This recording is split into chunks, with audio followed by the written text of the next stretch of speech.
पंचदेव महादेव के चरणों में यहाँ सुबह से उपस्थित आप सभी भाइयों बहनों सज्जनों और नारियों,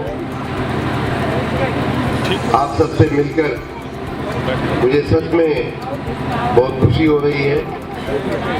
यहाँ काफ़ी हमारे बहुत ही पुराने परिचित ही नहीं, पुराने रिश्तेदार लोगों का रहना होता है। ये मुझे नहीं मालूम था इतना डिटेल में, लेकिन ये भी एक सुखद संयोग है कि इस क्षेत्र में कई बार ही लोगों ने बुलाया भी कि हमारे घर आइए, हमारे घर आइए। घर तो आज भी शायद नहीं जाना हो पाए, लेकिन घर देख लिया है, तो देख लिया है तो कभी न कभी आऊँगा ही। तो यहाँ आना हुआ, उसके लिए भी मैं बहुत मुझे खुशी हो रही है।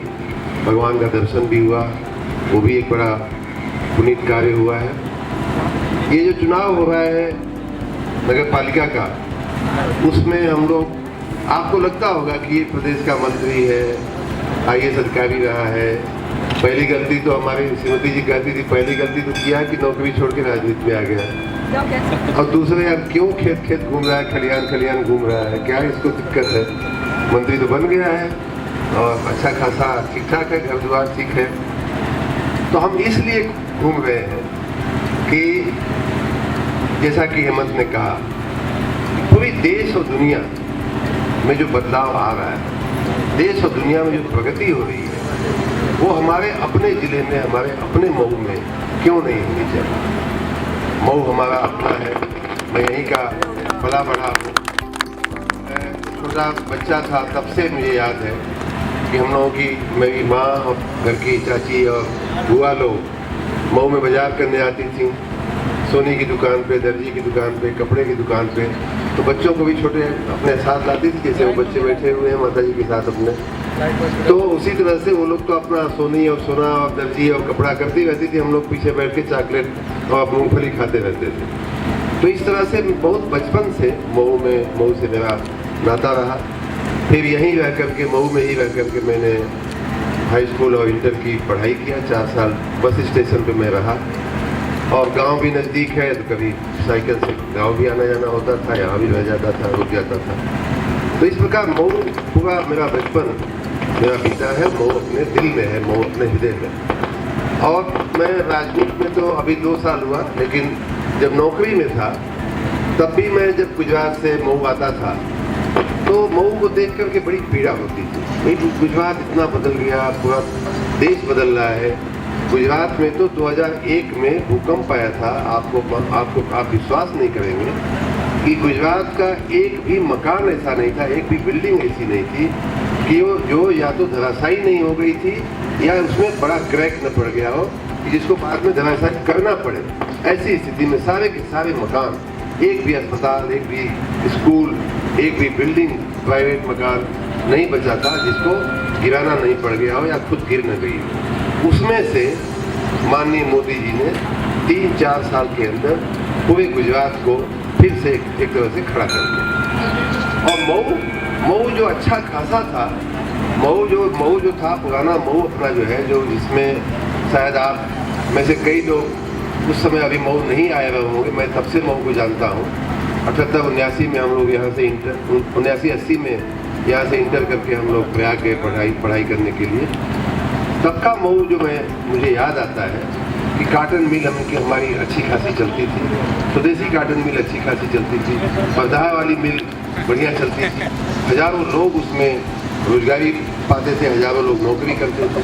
हम लोग, उनकी बहुत बड़ी कॉलोनी थी, हमारे कई रिश्तेदार उन कॉलोनियों में रहते थे जो वहाँ नौकरी करते थे। अक्सर हम लोग घूमते घामते पहुँच जाते थे खाने पीने के लिए उनके घर में। तो इस तरह से इतना बढ़िया एक औद्योगिक और एक वाणिज्यिक, एक व्यापारी शहर माना जाता था वो। उसमें से माननीय हमारे योगी जी 2017 में आए, उसके पहले जो सरकारें रही उनके 25-30 साल के कुशासन के चलते, खराब प्रशासन के चलते, खराब गवर्नेंस के चलते वो सारी की सारी मिलें बंद हो गई। और इतने हजारों लोगों को रोजगार, जो वृक्ष इतने हजारों लोगों को फल देता था, उसको सुखा दिया इन लोगों ने। और सुखाने के बाद आज स्थिति ये है कि वही साड़ी का एक छोटा सा उद्योग बचा हुआ है मऊ में, छोटे से, उनके बेचारे अपनी मेहनत और अपनी कौशल से अपनी आजीविका कमा लेते हैं, काम चल जाता है। मऊ का भी हाल है कि बस काम चल जा रहा है, जीवन चल जा रहा है, जीने भर को खाने को मिल जा रहा है और इसी में सब लोग खुश हैं। उनको मालूम ही नहीं है कि वही साड़ी का काम करने वाला सूरत जो है, मैंने सूरत को प्रत्यक्ष अपनी आंखों से देखा है।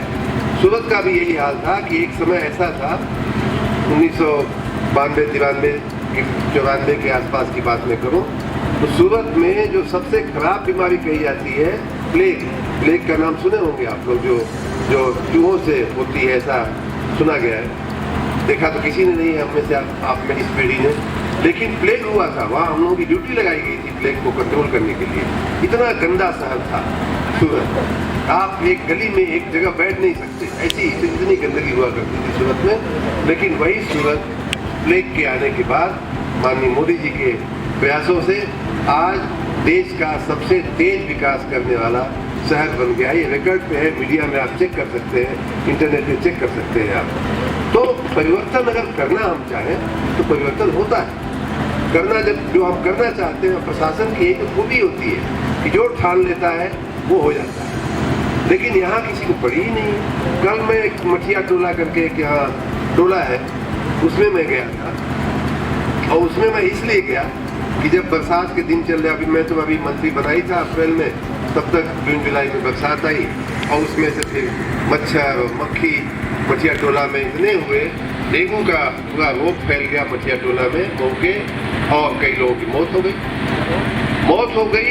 हम लोग चिंतित हुए, हम लोगों ने फिर उसमें दवाएं और डॉक्टर और सब व्यवस्थाएं की गई, बाद में नियंत्रण में आ गया। लेकिन मुझे आश्चर्य ये हुआ कि भाई नगर पालिका का अध्यक्ष, जो मुझे जानता भी है, थोड़ा बहुत तो परिचय था ही हमारा, नगर पालिका का अध्यक्ष एक बार भी फोन करके मुझे नहीं कहा, मैं वहीं का मंत्री हूँ, वहीं का रहने वाला हूँ, एक बार भी मुझे फोन करके नहीं कहा कि भाई साहब मंत्री जी जरा मऊ को मदद करिए, मऊ में ये तकलीफ आ गई है, मऊ में कष्ट आ गया। और कई लोग उसमें मर गए और बाद में मुझे कई दिन बाद पता चला कि जब पता चला तो मैंने उसकी सारी व्यवस्थाएं की। लेकिन इतने, और भाई चेयरमैन हम क्यों बनाते हैं, अध्यक्ष क्यों बनाते हैं किसी को? क्या उसको ये उसकी चिंता का विषय नहीं है कि नाली बजा रही है, नाली में गंदगी है, नाली में मक्खी मच्छर पैदा हो रहे हैं, उसकी वजह से डेंगू और अन्य तमाम तरह की बीमारियां हो रही हैं, क्या उसकी चिंता का विषय नहीं होना चाहिए?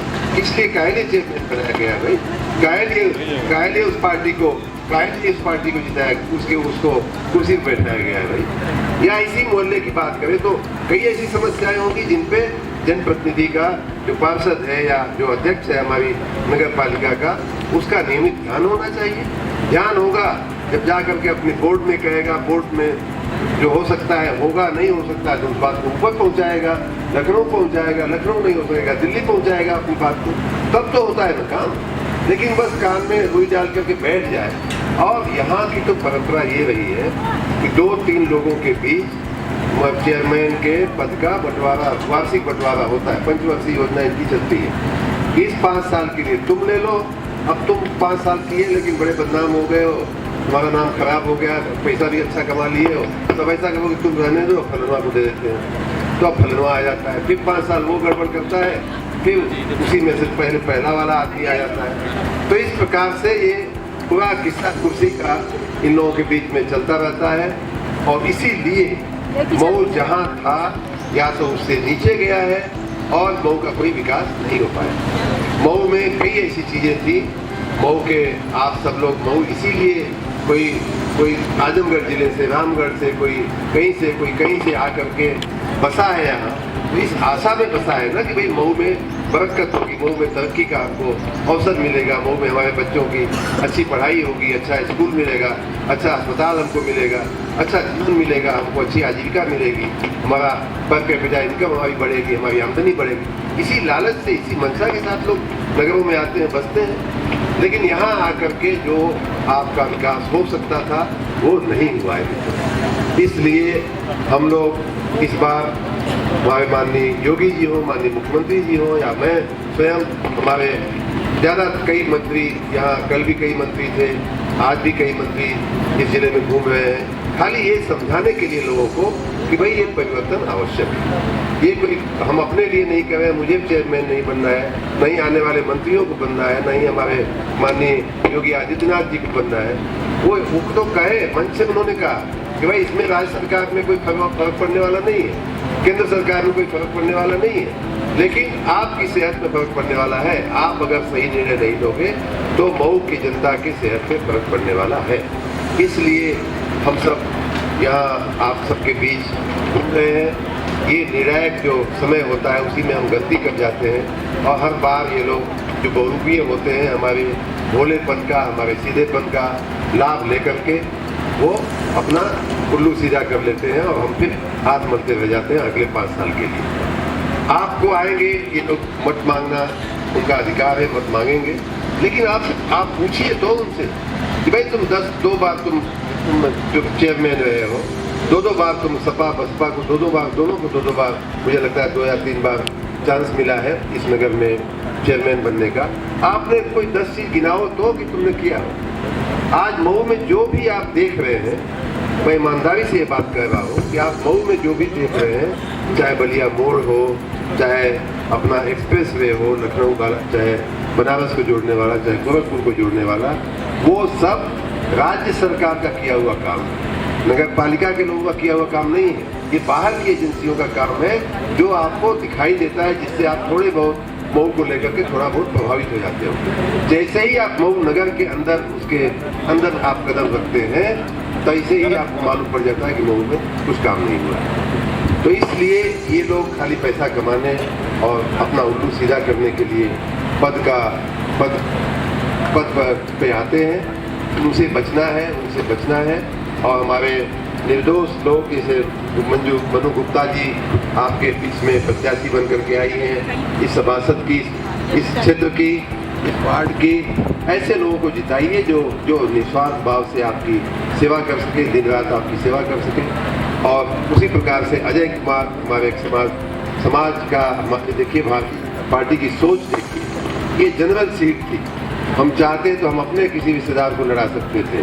कई लोग कहते हैं, कोई क्षत्रिय समाज से कहता है कि वो अपने किसी रिश्तेदार को लड़ा सकता था, लेकिन हम अपने घर अनुसूचित जाति के एक बच्चे को हम, क्योंकि वो उसकी छवि साफ है, वो एकदम निर्दोष है, किसी का कोई दाग नहीं है उसके ऊपर, ऐसे व्यक्ति को हम लोगों ने मैदान में उतारा है। हम आप सबसे निवेदन करेंगे कि ऐसे लोगों को आप अवश्य जिताइए।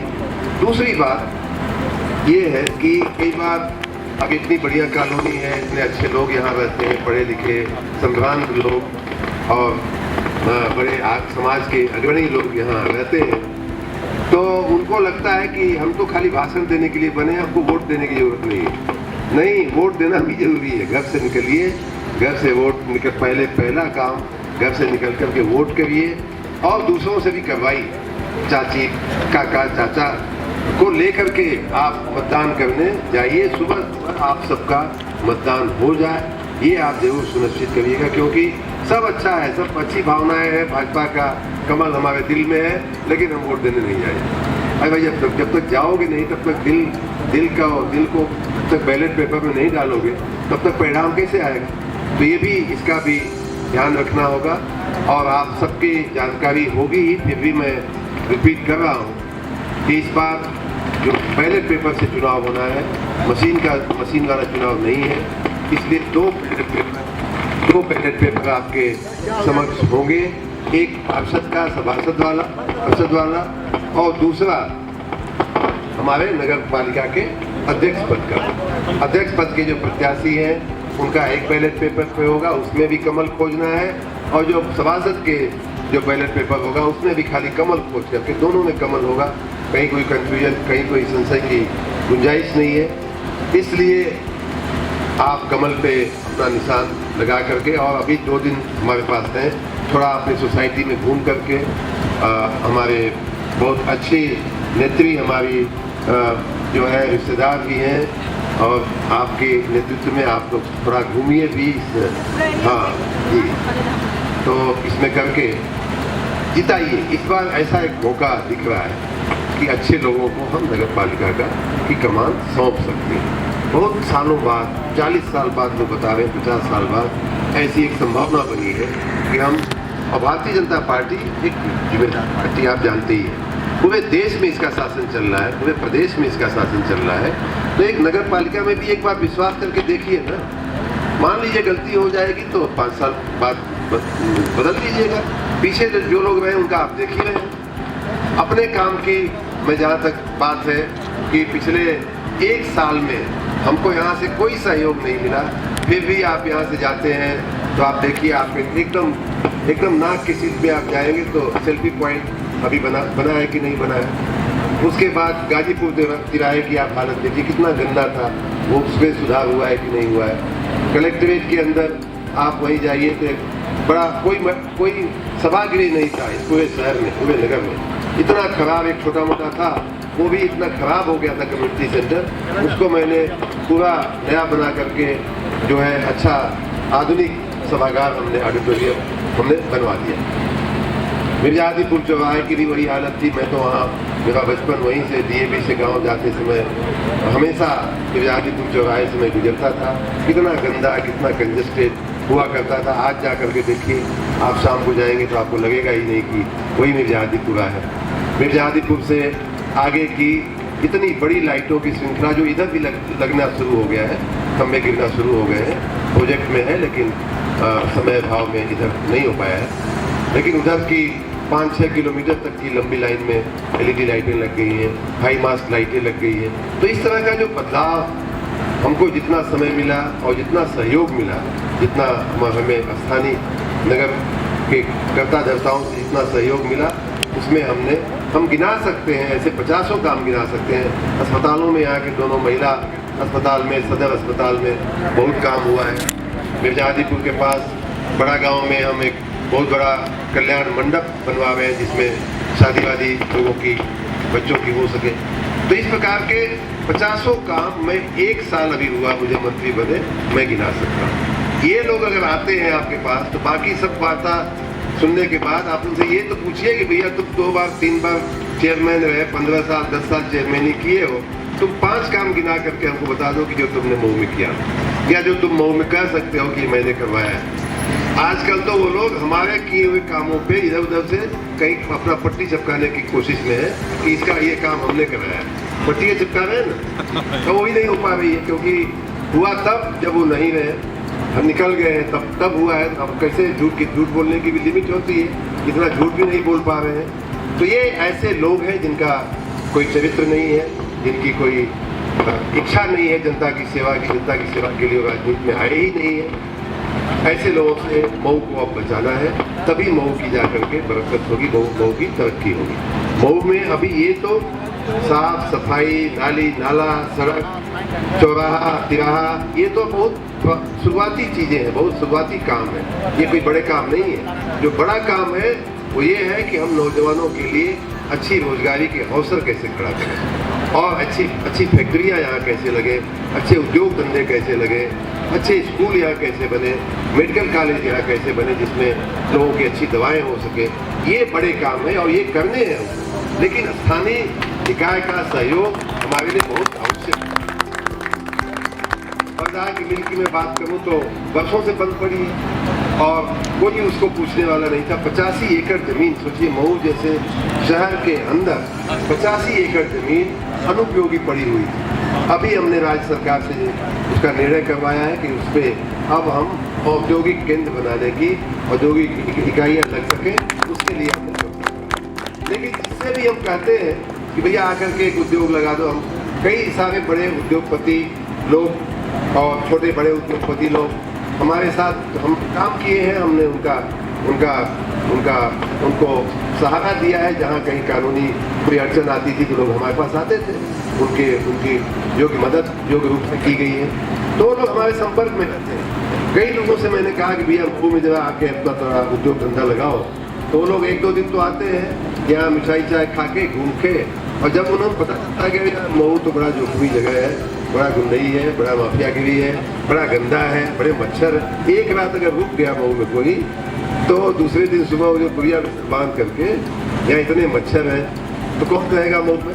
तो ये सब जो मऊ की जो पहचान बन गई है, ये गंदी चीज़ें, खराब चीज़ें, उससे हमें मऊ को निकालना है। उसके बाद सामने से लोग आएंगे, सामने से AK शर्मा के इर्द गिर्द इतना माननीय मोदी जी के कृपा से, माननीय योगी जी की कृपा से, हम सबका भारतीय जनता पार्टी के प्रताप से हम सब इतने इस स्थिति में है कि किसी को कहना नहीं पड़ेगा, सामने से लोग आकर के कहेंगे कि भाई साहब बोलिए मऊ में क्या करना है हमको। तो आज भी बहुत से लोग पूछते हैं, लेकिन जैसे ही वो मऊ में कदम रखते हैं फिर दूसरे दिन वो नदारत हो जाते हैं। तो ये जो हमारी स्थिति बनी हुई है, इसमें से मऊ को हमको निकाल करके विकास की राह पे ले जाना है। हमारे नौजवान हर घर में, हर गांव में, हर मोहल्ले में सैकड़ों नौजवान ऐसे हैं जिनको रोजगारी की आवश्यकता है। और मऊ ऐसी जगह थी कि जो हजारों लोगों को रोजगारी देता था। मऊ जो इतना बड़ा नगर पालिका उस समय नहीं था, ये सब क्षेत्र पहले नहीं थे, हमारा गांव इसमें नहीं आता था। फिर भी मुझे याद है कि लोग गांव से साइकिल से और पैदल चल करके मऊ में रोजगारी के लिए आते थे। अब वही मऊ संकुचित हो गया है, सिकुड़ गया है, क्योंकि किसी ने उसका विकास नहीं किया। तो इसलिए आप सब कृपा करके भारतीय जनता पार्टी पे एक बार विश्वास करिए। जो डबल इंजन चल रहा है केंद्र में, राज्य में जो डबल इंजन चल रहा है, वही इंजन यहाँ भी लगाइए। भारतीय जनता पार्टी के उम्मीदवारों को जिता करके ट्रिपल इंजन की सरकार यहाँ जैसे ही बनेगी, वैसे ही इसका तार, इसकी लाइन जो है वो लखनऊ और दिल्ली के साथ जुड़ जाएगी। और 3 इंजन की सरकार इतना तेजी से विकास करता है, इतना तेजी से विकास करेगी कि आप भी उसकी कल्पना नहीं कर पाओगे। आप सबने सुबह सुबह इतना बढ़िया कार्यक्रम किया, आपको इंतजार भी करना पड़ा, भगवान महादेव का दर्शन भी कराया आपने, और ज्योति जी और हमारे सभी रिश्तेदार और तमाम लोगों का मैं उनसे मिलना भी हुआ, आप सबसे मिलना हुआ। माता जी को ने हमको माला पहना के आशीर्वाद दिया। आप सबका मैं हृदय से बहुत बहुत धन्यवाद करता हूँ। बहुत बहुत